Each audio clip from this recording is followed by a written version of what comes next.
Among the many branches of the United States military that served with distinction during the Second World War, perhaps none has been more overlooked by historians and the general public than the United States Coast Guard. Fleet Admiral Chester W. Nimitz, who commanded the vast Pacific Fleet and witnessed firsthand the contributions of every service branch, observed that the Coast Guard sometimes lost its identity because it was grouped with the Navy in operational reports and historical accounts. He believed that recognition of the thousands upon thousands of Coast Guardsmen who served was long overdue, noting that he knew of no instance where they did not acquit themselves in the highest traditions of their service or prove themselves worthy of their motto, Semper Paratus, which translates to always ready.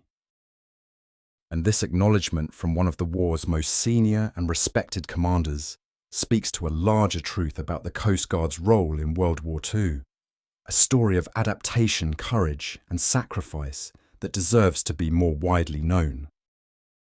The United States Coast Guard itself was a relatively young institution when the Second World War began. It had been established by an Act of Congress on January 28, 1915, becoming the fourth branch of the United States military alongside the Army, Navy, and Marine Corps. The new service combined two older maritime organizations, the Revenue Cutter Service, which had been founded on August 4, 1790, and which is considered the birthday of the Coast Guard, and the Life Saving Service, established in 1878. These two organizations had complementary missions. The Revenue Cutter Service enforced maritime law and customs regulations, while the Life Saving Service focused on rescuing mariners in distress along the nation's coasts. Their merger created an organization uniquely suited to both law enforcement and humanitarian missions, though few could have predicted how dramatically these capabilities would expand during wartime. In 1939, as war clouds gathered over Europe and tensions mounted in the Pacific, President Franklin D. Roosevelt issued Reorganization Plan No. 11, which merged the United States Lighthouse Service, founded in 1789, with the Coast Guard. This addition brought responsibility for maintaining lighthouses, lightships, and other aids to navigation under the Coast Guard's purview, further expanding the service's maritime responsibilities. The early mission of the newly configured Coast Guard remained focused on the safety of life at sea and enforcement of the nation's maritime laws, but the outbreak of war in Europe, and eventually America's entry into the conflict, would transform the service beyond recognition. When World War II erupted across Europe in September 1939, the Coast Guard maintained its peacetime role under the Department of the Treasury as it had since its founding. However, as the United States moved closer to involvement in the global conflict, the strategic importance of the Coast Guard's capabilities became increasingly apparent. In 1941, before the Japanese attack on Pearl Harbor formally brought America into the war, President Roosevelt transferred control of the Coast Guard from the Treasury Department to the Department of the Navy, a wartime arrangement that would remain in effect throughout the conflict. This transfer reflected the reality that the Coast Guard would need to operate as an integral part of America's naval forces, though it would retain its distinct identity and unique capabilities. The expansion of the Coast Guard's mission during World War II was remarkable in its scope and complexity. The service that had primarily focused on coastal operations and maritime law enforcement found itself operating around the world in every theatre of war. Coast Guardsmen provided operational support for every major amphibious landing in the Pacific, Atlantic, and Mediterranean theatres, often landing troops under fire on invasion beaches. They supported combat missions, provided troop transport, and delivered thousands of tons of supplies to Allied military forces operating far from home. They took part in convoy escort duty across the North Atlantic, protecting merchant vessels carrying vital war materials from German U-boat attacks. They manned weather stations at sea, collecting meteorological information crucial for operational planning, including data that would prove essential for the Battle of the Atlantic. They hunted enemy submarines, saved lives through countless air and sea rescue operations, and manned US Navy ships during periods when Navy manpower was stretched thin. Along the home front, They guarded the US coastline and beaches, with dog and horse patrols protecting against the threat of enemy infiltration or sabotage. In newly captured territories, they protected beachheads while searching for hidden enemy snipers, combining their traditional law enforcement skills with combat operations. Among the many far-flung operations where the Coast Guard demonstrated its adaptability and courage, few were more challenging than those conducted in the forbidding environment of Greenland. The strategic importance of this massive Arctic island became apparent in 1940, when Germany invaded Denmark on April 9th. Greenland, as a Danish colony, suddenly found itself under potential Nazi influence, posing a significant threat to Canada, Britain, and the United States. Germany had multiple interests in Greenland, including access to a cryolite mine that produced a mineral essential for processing aluminum, a critical material for aircraft production. Perhaps more importantly, the Germans sought to establish weather stations on Greenland to provide meteorological information for their North Atlantic and Arctic Ocean submarine campaigns, and to predict weather patterns in the European theatre, where weather systems typically moved from west to east. The Germans would continue attempting to establish these weather stations on Greenland between 1942 and 1944, leading to what some called the Weather War between the Allies and Germany. The United States had established a defensive treaty with Greenland before the surprise Japanese attack on Pearl Harbor on December 7, 1941, recognizing the island's strategic importance. From 1941 to 1945, American forces spearheaded by the Coast Guard established an extensive network of weather stations, radio stations, and beacons ports and depots, search and rescue stations, and facilities for air and sea traffic throughout Greenland. The island played a crucial role in military planning for the routing of convoys and served as a stopping and refueling point for military aircraft flying between the United States and England, a vital link in the chain that kept supplies and reinforcements flowing to the European theatre. Meteorological intelligence from Greenland proved essential for planning major operations, and the battle for control of weather information in this harsh, remote environment became a critical, if often overlooked, aspect of the Atlantic campaign.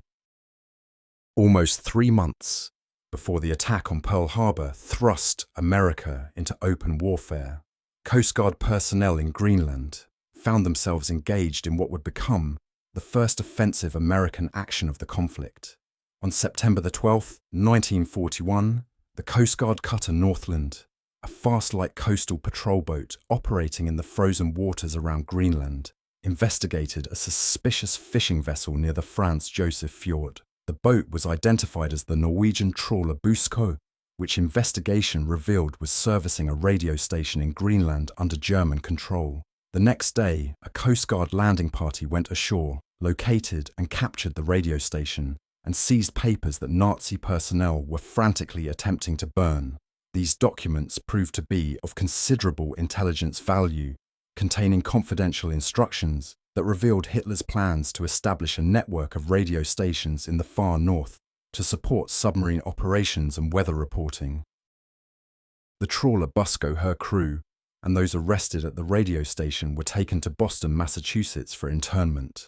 The Coast Guard was credited with accomplishing the first naval capture by the United States during the period of emergency before the nation officially entered the war on December 8, 1941, a distinction that highlighted the service's role on the front lines even during America's period of nominal neutrality.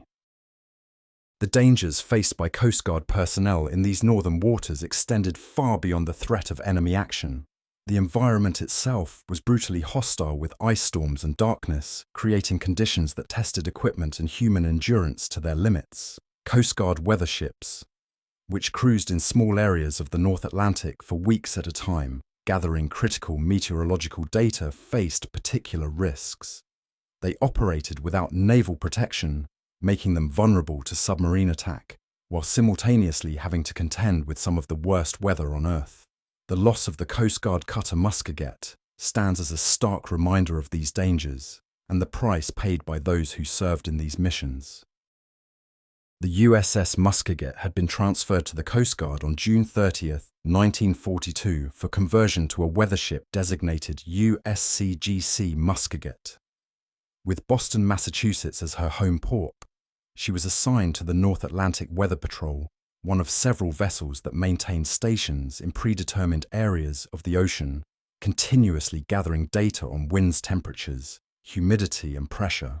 This information was transmitted to meteorologists who used it to make weather forecasts that supported Allied military operations, from convoy routing to planning major amphibious assaults. On August 24, 1942, Muskeget departed Boston on her second weather patrol bound for Weather Station No. 2 off the southern tip of Greenland. After issuing a routine weather report on September 9, 1942, the ship and her crew of 121 men were never heard from again. It would be years before the full story emerged.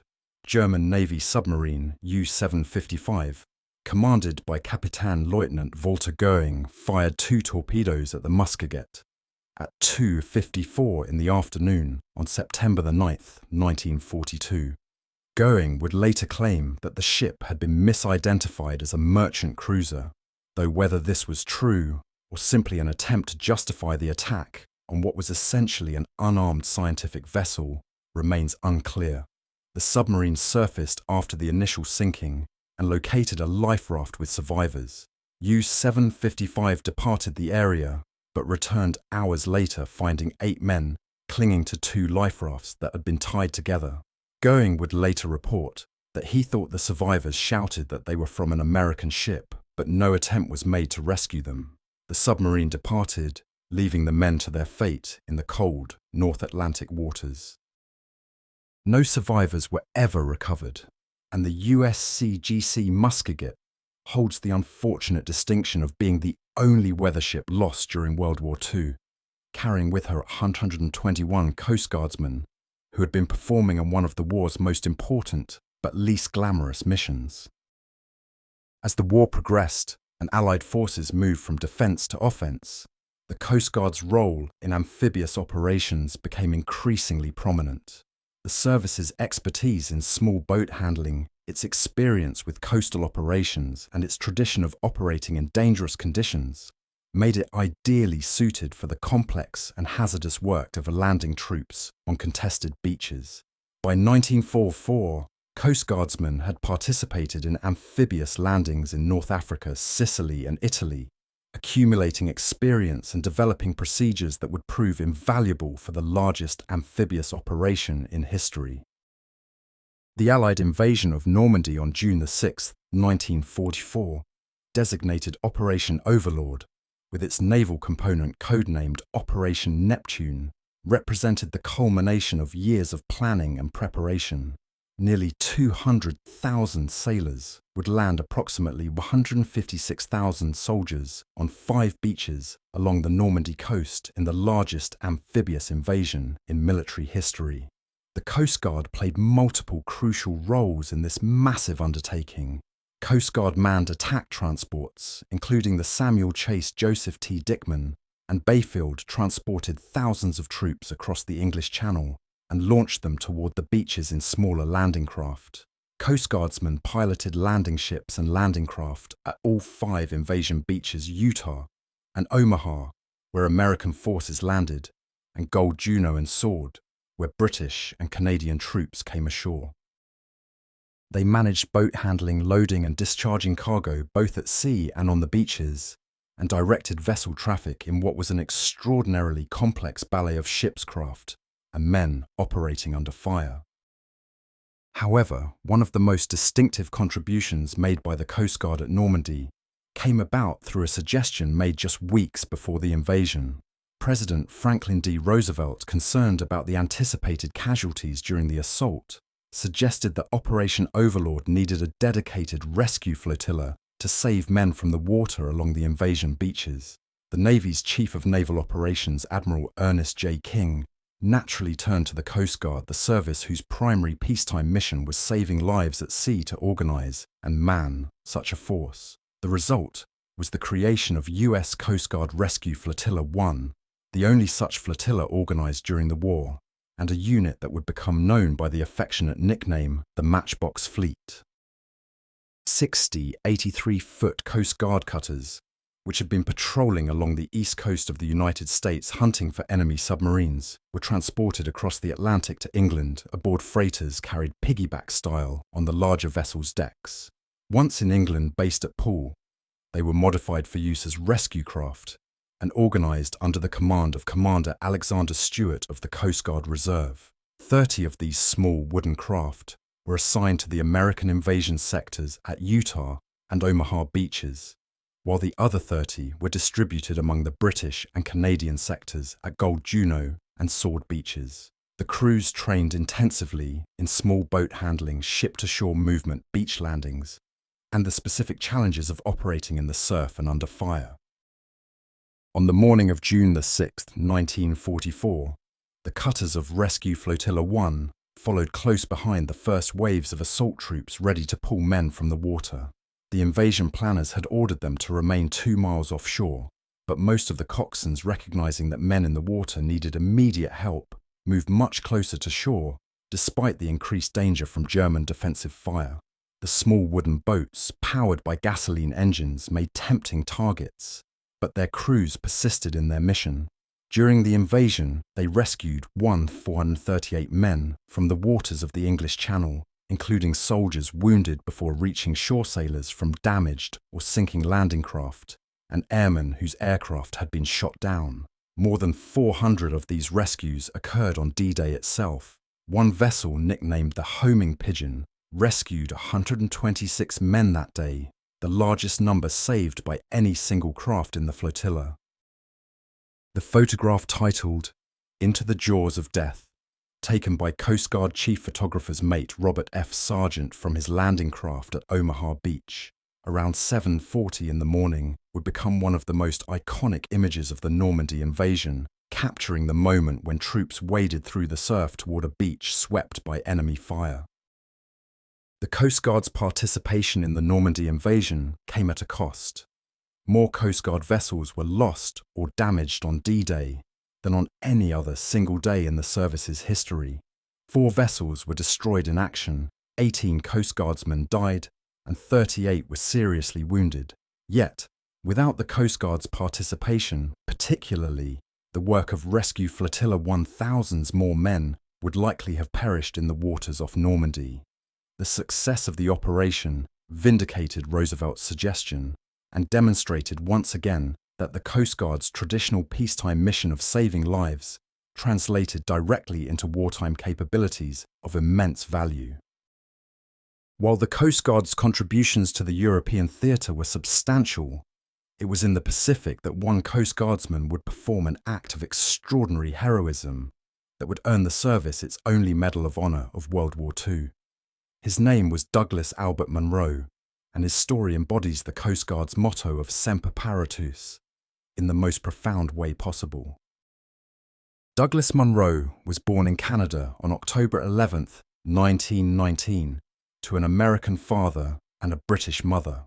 The family moved to the small town of South Cle Elum in the state of Washington when Douglas was a child, and it was there that he grew up, developing the quiet strength and sense of duty that would define his character. He was attending Central Washington College of Education in the summer of 1939, when aware that war might be imminent given the deteriorating situation in Europe. He made the decision to enlist in the military. He chose the United States Coast Guard, and when he told his sister Patricia about his decision, he explained that he had chosen the Coast Guard because its primary mission was to save lives, a sentiment that reveals much about his character and values. However, Douglas faced an immediate obstacle. He was underweight and could not meet the minimum enlistment requirement. Determined to serve, he worked hard to gain the necessary weight, finally achieving his goal and enlisting. While processing into the Coast Guard in Seattle, Washington Douglas met a fellow recruit named Raymond J. Evans, Jr. The 2 young men formed an immediate friendship that would endure throughout their time in service. They were assigned to the same ships for almost their entire service, with only one exception, and their shipmates gave them the affectionate nickname, the Gold Dust Twins. Because they were so often seen together, This friendship would prove to be one of the most important relationships in Douglas Munro's short life, and Raymond Evans would be present at the most crucial moment of all. By September 1942, Douglas Munro had advanced to the rank of Signalman First Class and was serving in the Pacific Theater, where American forces were engaged in the grinding, desperate campaign to wrest control of Guadalcanal from Japanese forces. The battle for Guadalcanal, which began on August 7, 1942, and would continue until February 9, 1943, was a watershed moment in the Pacific War. It marked the transition from defensive operations, where American forces had been fighting to stop Japanese expansion, to offensive operations aimed at pushing back the Japanese Empire. The campaign was fought on land, at sea, and in the air, with both sides committing enormous resources and suffering terrible casualties. Control of Henderson Field, the airstrip that American forces had captured shortly after landing, became the focal point of the battle, as whoever controlled the airfield controlled the ability to provide air cover and support for naval and ground operations. On September 27, 1942, a battalion of United States Marines found themselves in an extremely precarious situation at Point Cruz on Guadalcanal.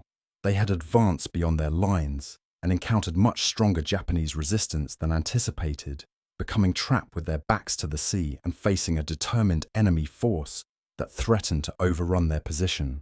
The situation was desperate, and without immediate evacuation, the entire battalion faced the prospect of being killed or captured.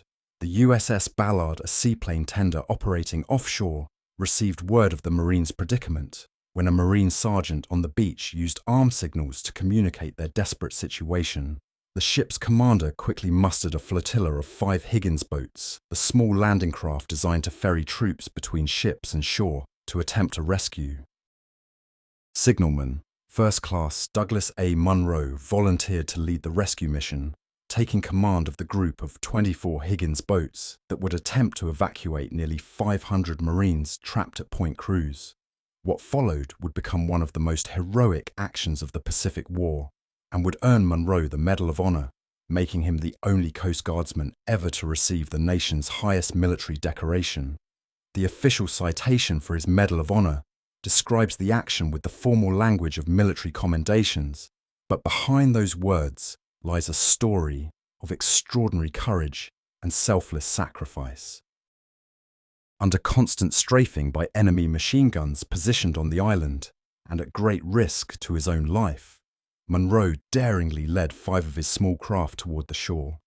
As he closed with the beach, he signaled the other boats to land and begin loading Marines. Then, recognizing that the heavily loaded boats would be extremely vulnerable as they withdrew, Munro made a decision that would cost him his life, but save the lives of countless others. He deliberately placed his craft, which was armed with 2 small guns, as a shield between the beachhead and the Japanese positions, drawing enemy fire away from the boats loaded with Marines.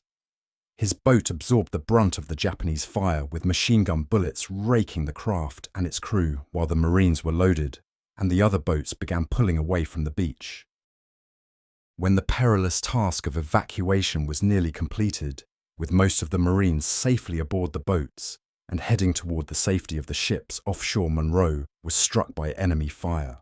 The bullet that hit him would prove fatal, but his crew, 2 of whom had also been wounded, carried on until the last boat had loaded and cleared the beach.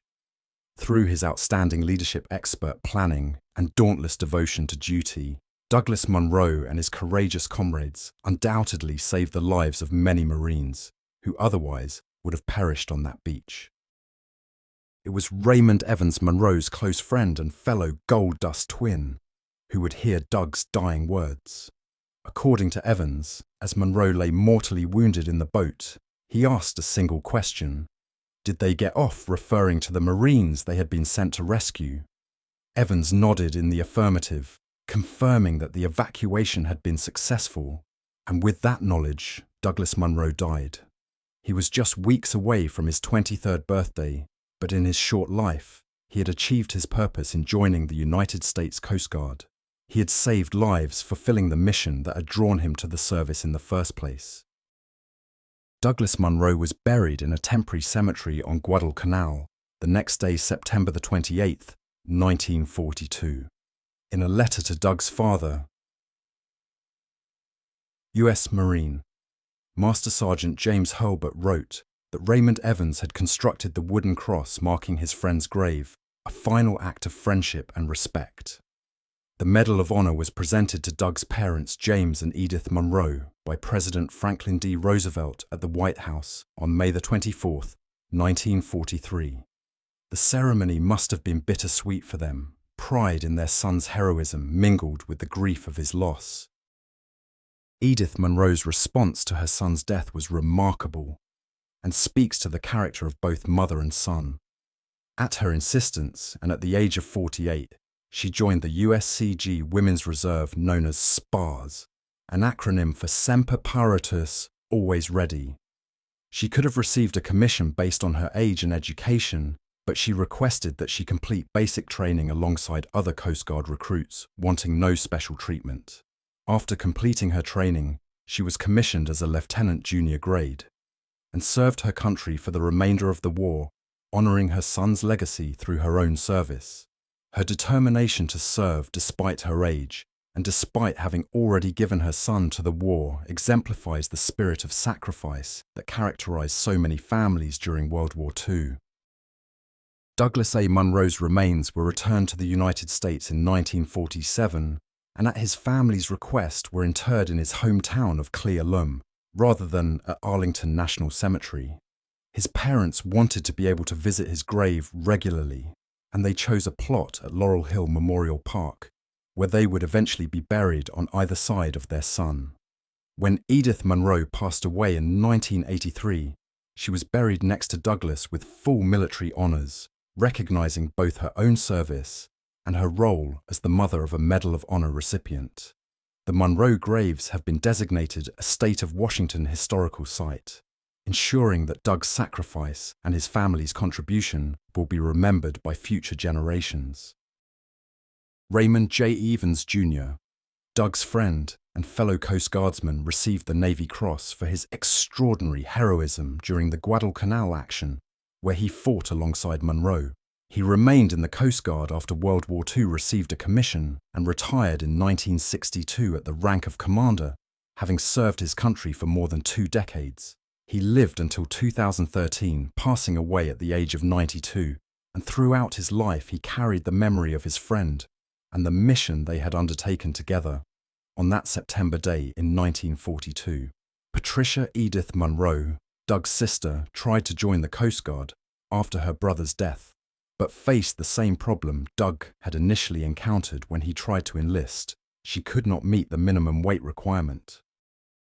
However, later in life, her son Douglas Sheehan, named after his uncle, joined the Coast Guard and retired at the rank of commander, continuing the family's tradition of service to the nation and to the Coast Guard motto of Semper Paratus. The story of Douglas Munro and the broader narrative of the Coast Guard in World War II serves as a reminder of the complexity and diversity of America's war effort. While the Army, Navy, Marine Corps and Army Air Forces understandably received the bulk of attention in histories of the conflict, the contributions of the Coast Guard were essential to Allied victory. From the frozen waters of Greenland to the beaches of Normandy, from the jungles of Guadalcanal to countless other battlefields and coastlines around the world, Coast Guardsmen served with distinction, maintaining their unique identity while operating as an integral part of America's military forces. They brought specialized skills, adaptability, and a tradition of service to some of the war's most demanding missions, and they paid the price for victory alongside their comrades in the other services. Fleet Admiral Nimitz's observation that recognition of the Coast Guard's contributions was long overdue remains true today, despite the passage of decades since the war's end. The service that began the war, focused on coastal patrols and maritime law enforcement, emerged from the conflict, having participated in virtually every major operation in both the Atlantic and Pacific theaters. Coast Guardsmen manned hundreds of Navy vessels, piloted thousands of landing craft, rescued thousands of servicemen from the sea-protected vital convoy routes, gathered essential intelligence, and in one shining moment on a beach at Guadalcanal, demonstrated the ultimate measure of devotion to duty and to the lives of fellow servicemen. Douglas Munro's story stands at the heart of the Coast Guard's World War II legacy, not because his actions were unique among Coast Guardsmen, but rather because they exemplified the spirit and values that animated the entire service. His decision to volunteer for a dangerous mission, his skilled leadership under fire, and his ultimate sacrifice to protect others reflected the Coast Guard's fundamental mission to save lives, even at the cost of one's own. The question he asked as he lay dying, did they get off, captured in 4 simple words, the essence of what had driven him to join the Coast Guard in the first place, and what had motivated him in that final moment. The answer, affirmed by Raymond Evans's nod, was yes. The Marines had gotten off. The mission had been accomplished. Lives had been saved. For Douglas Munro and for the United States Coast Guard, that was what mattered most. And that is why their story deserves to be remembered and told again and again to new generations who might otherwise never know of their service and sacrifice.